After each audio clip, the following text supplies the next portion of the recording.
Bismillahirrahmanirrahim. Assalamualaikum warahmatullahi wabarakatuh. Sampurasun. Selamat pagi anak-anakku yang pintar. Kali ini kita bertemu kembali dengan pembelajaran IPS.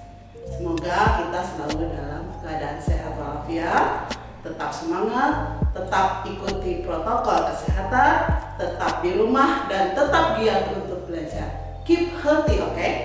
Pada kesempatan kali ini, Ibu akan membahas tentang interaksi sosial. Kita sebagai makhluk sosial tidak akan bisa hidup sendiri, tetapi pasti kita akan sangat tergantung pada orang lain. Kita sebagai makhluk Tuhan yang memang diciptakan oleh Allah untuk berinteraksi dengan yang lainnya, pasti kita akan selalu memerlukan orang lain. Ya, contohnya misalnya di hutan ada Tarzan. Ya, Tarzan walaupun hidupnya sendiri, tapi tetap dia akan tergantung kepada lingkungannya, ya, kepada binatang maupun tumbuh-tumbuhan yang ada di hutan tersebut. Nah, jadi inilah bahwa kita sebagai makhluk sosial.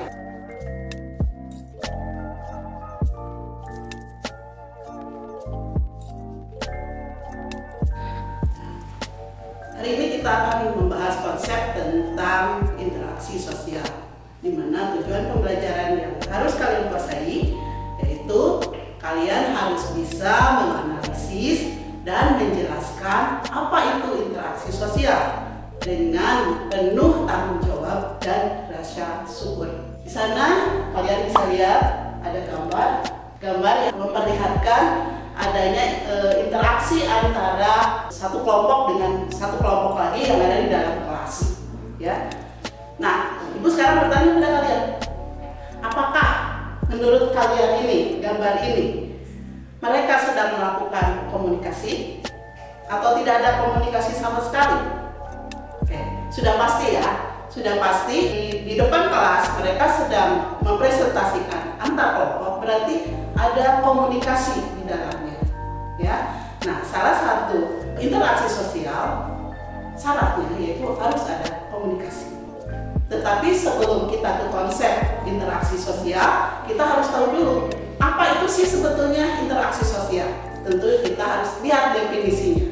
Ya, di sini Ibu akan bacakan 3 ahli yang mengatakan tentang interaksi sosial tersebut.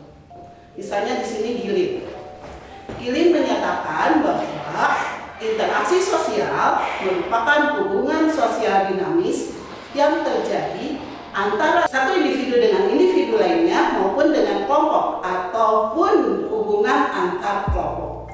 Itu menurut Gilin, ya. Sekarang kita lihat menurut ahli kedua, menurut Sarjono Soekarto, bahwa interaksi sosial ini adalah suatu proses sosial mengenai cara individu dan kelompok membangun suatu hubungan guna membangun sebuah sistem di dalam hubungan sosial. Nah, itu menurut Sarjono Soekarto. Satu lagi ahli yang mengatakan tentang interaksi sosial ini yaitu Selo Sumarjan. Ya, menurut Selo Sumarjan mengatakan bahwa interaksi sosial merupakan sebuah hubungan timbal balik yang terjadi antara individu dengan berbagai sisi kehidupan bersama. Ya. Nah, sekarang kita mendefinisikan sendiri. Tadi tiga para ahli itu mendefinisikan seperti itu. Kita rangkum ya dari ketiga ahli tersebut. Ya, kita definisikan sendiri. Interaksi sosial adalah hubungan timbal balik antara individu dengan individu yang lain dan saling mempengaruhi. Jadi antara individu dengan individu itu harus ada hubungan timbal baliknya karena ada saling mempengaruhi. Ya. Selanjutnya kita akan melihat syarat-syarat terjadinya interaksi sosial. Interaksi sosial itu harus ada syaratnya ternyata, ya anak-anak. Yang pertama, adanya kontak sosial. Kalau tidak ada kontak sosial, tidak akan bisa terjadi interaksi sosial. Yang kedua, harus ada komunikasi. Ya. Dan yang ketiga, dilakukan oleh 2 orang atau lebih. Misalnya kontak sosial, ya. Kalian misalnya melihat orang nih lagi jalan, ya. Terus kalian mengomentari orang tersebut karena memang misalnya orang tersebut memang menarik perhatian gitu. Kalian langsung mengomentari orang tersebut, tapi tidak terjadi komunikasi dengan orang tersebut yang kalian lihat tersebut, ya. Nah, itu belum terjadi kontak sosial. Ya, kontak sosial terjadi kalau ada hubungan timbal balik, kalau ada saling mempengaruhi. Ya. Yang kedua, komunikasi. Jelas sekali. Kalau orang saling bertemu dan ada pembicaraan, satu sama lain saling berbicara, ya, berarti terjadi komunikasi. Dan komunikasi bisa dilakukan dengan 2 cara. Ada yang secara langsung dan ada secara tidak langsung. Ya, komunikasi yang langsung berarti ngobrol, nih, ya, bisa satu individu dengan individu, satu individu dengan kelompok atau kelompok dengan kelompok. Ya, terjadi komunikasi 2 arah, ya, dan bisa dilakukan secara langsung dan tidak langsung. Yang tidak langsung yang bagaimana? Yang tidak langsung seperti ibu sekarang ini.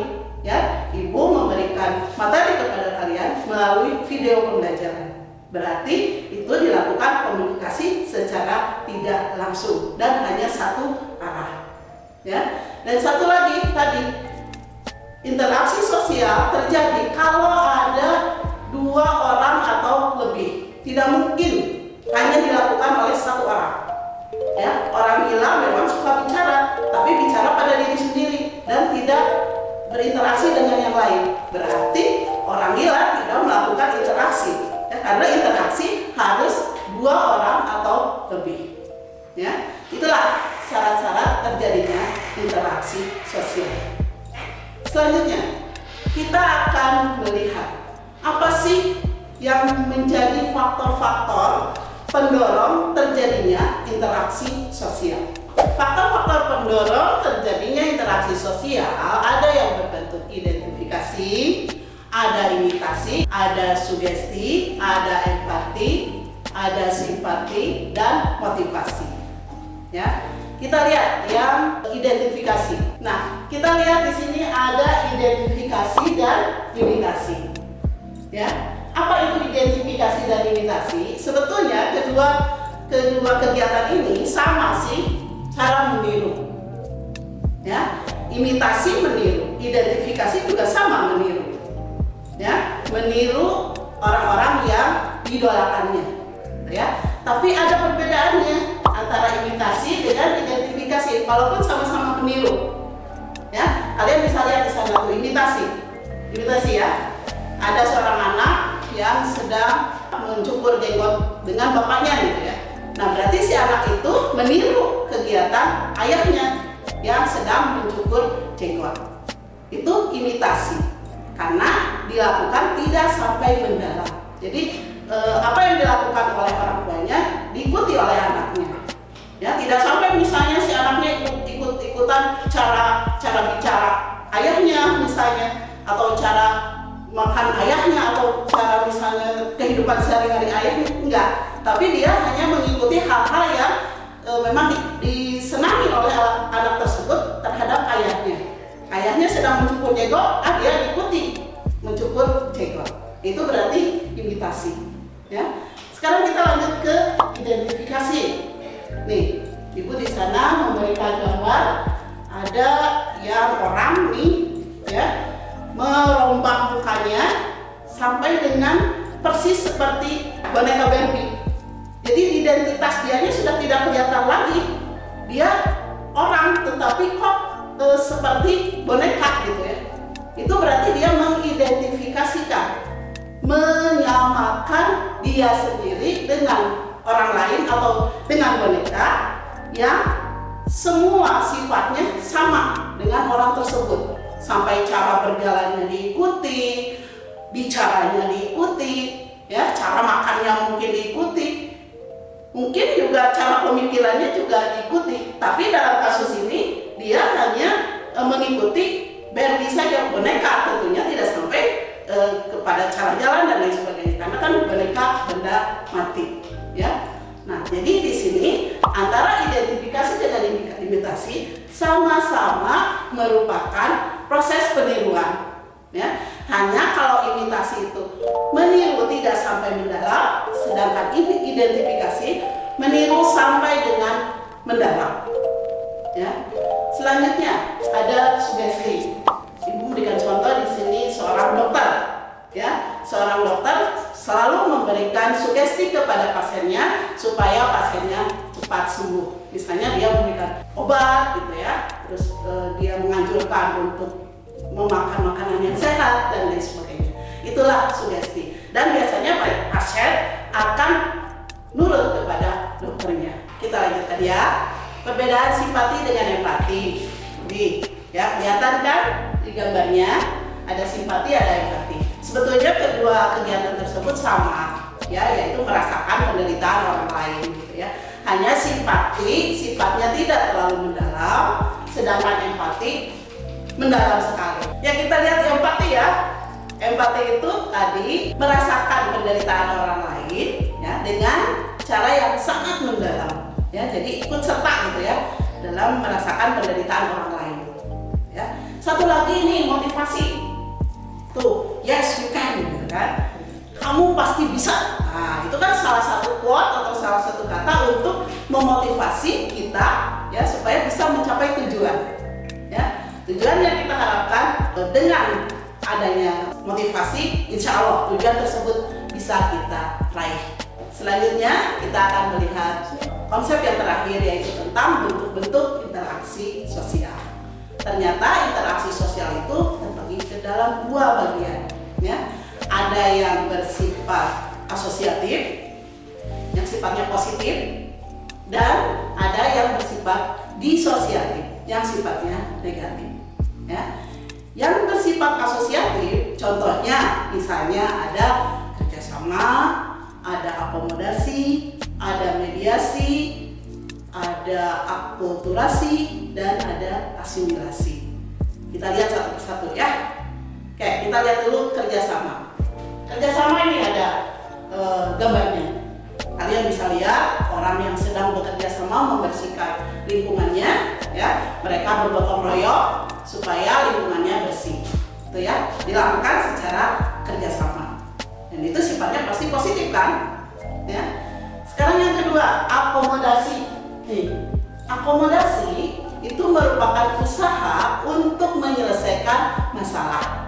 Sedangkan jika diartikan secara luas, maka pengertian akomodasi adalah upaya-upaya yang sengaja dijalankan untuk bisa melerai suatu konflik. Ya, misalnya gini contohnya nih akomodasi ya.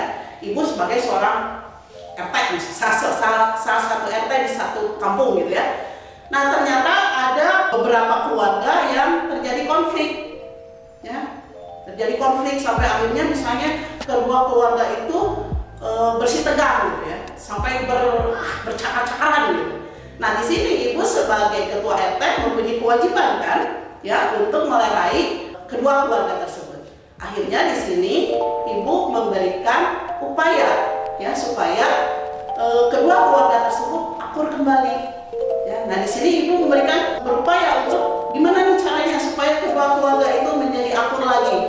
Ya, ibu sebagai ketua RT bisa dong sebagai penengah. Ya, nah itu berarti akomodasi. Ya, sekarang kita lihat mediasi. Apa bedanya akomodasi dengan mediasi?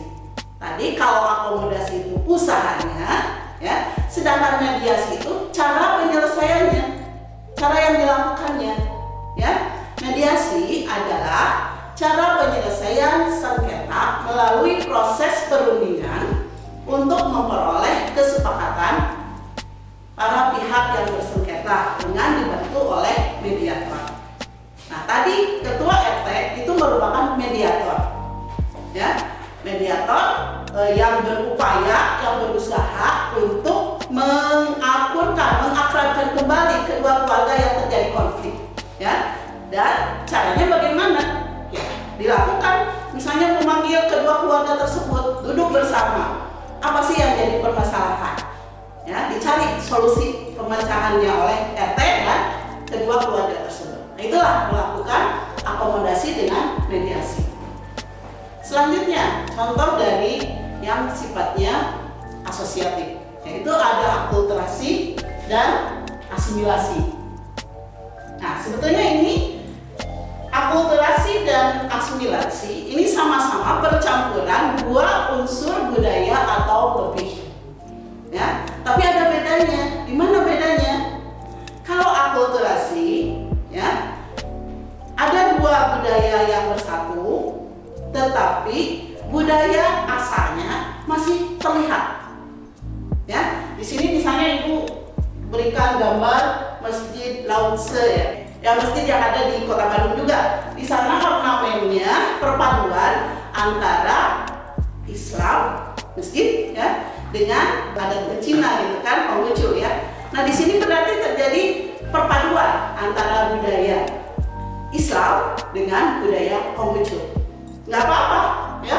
Jadi di sebuah masjid dibuat bangunannya seperti itu. Ada perpaduan antara unsur budaya Islam dengan unsur budaya Tionghoa mungkin ya, atau Konghucu. Nah, itu tidak apa-apa. Terjadi akulturasi, percampuran dua unsur budaya, tetapi lihat ya, di masjid ini ornamen Islamnya dapat ada, ornamen Konghucunya ada, tidak melebur, masih kelihatan. Oh, ini berarti ornamen Cina, oh ini berarti ornamen Islam gitu ya. Nah, itu tidak walaupun bersatu ya, walaupun terjadi perpaduan, tetapi tidak sampai budaya asalnya lepas atau tidak sampai budaya asalnya hilang. Nah, itulah akulturasi. Ya. Sedangkan satu lagi, ya kita lihat asimilasi ya. Tadi asimilasi dicontohkan dengan tari Blantek, salah satu contoh. Ya, tari Blantek merupakan tari khas Betawi. Ya.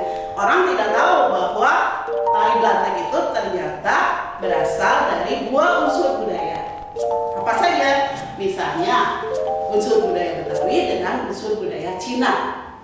Ya, sudah tidak kelihatan lagi yang mana Cinanya, yang mana Betawi aslinya, gitu ya. Jadi kedua unsur budaya yang berbeda bersatu, ya, dan tidak terlihat lagi budaya pendukungnya, sudah menjadi satu kesatuan, melahirkan budaya baru, gitu ya. Jadi itulah asimilasi. Jadi di sini kita bisa narik kesimpulan, kalau akulturasi perpaduan dari dua unsur budaya atau lebih, tetapi unsur pendukung budaya tersebut masih terlihat. Ya. Sedangkan asimilasi perpaduan dua unsur budaya atau lebih, unsur-unsur pendukungnya sudah tidak lagi terlihat. Itulah perbedaan antara asimilasi dan akulturasi. Ya. Sekarang kita lihat bentuk interaksi sosial yang satu lagi, yaitu bentuk yang disosiatif, yang sifatnya negatif. Ya. Misalnya di sini berikan contoh gambar. Ya. Ada konflik, ada persaingan, ada kontroversi. Ya. Konflik. Apa itu konflik? Konflik itu terjadi kalau adanya antara satu orang atau beberapa kelompok yang tidak sependapat, ya, sampai terjadi adu jotos misalnya, ya, sampai terjadi perkelahian memuncak gitu ya. Nah, itu terjadi konflik karena berbeda pendapat. Biasanya terjadi karena adanya perbedaan pendapat.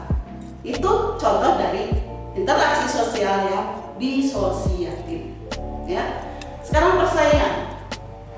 Misalnya dalam estafet lari ya. Nah, lari antara atlet-atlet itu mereka bersaing untuk bisa mencapai finish duluan. Nah, itu berarti di antara atlet itu ada persaingan. Ya, persaingan termasuk ke dalam disosiatif. Ya. Satu lagi, kontroversi. Apa itu kontroversi? Kontroversi adalah sikap mental tersembunyi terhadap orang lain atau terhadap unsur-unsur kebudayaan suatu golongan tertentu. Ya, contohnya, misalnya kalian iri kepada orang, ataupun misalnya kalian memfitnah orang lain, atau misalnya kalian menghasut orang lain. Itulah yang disebut dengan kontravensi. Yang jelas-jelas itu sifatnya negatif.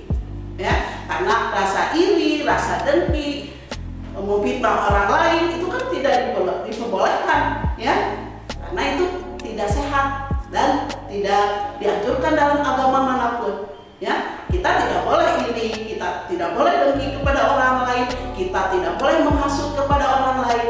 Ya, itulah yang disebut dengan kontravensi dan itu sifatnya negatif. Oke, pada hari ini cukupkan konsep yang kita bahas tentang interaksi sosial. Terima kasih atas perhatiannya dan kalian menginginkan, ya, Ibu harap kalian bisa menerapkan konsep interaksi sosial dalam kehidupan sehari-hari kalian. Dan ada quote yang harus kalian ikuti, ya. Quote yang Ibu berikan pada kalian yaitu, jangan hanya bermalas-malasan, jadikan hidup kita lebih bermakna dengan bekerja dan belajar. Tentunya kalian sebagai pelajar, tentu harian harus kalian belajar, ya, dengan giat. Terima kasih atas perhatiannya. Wassalamualaikum warahmatullahi wabarakatuh.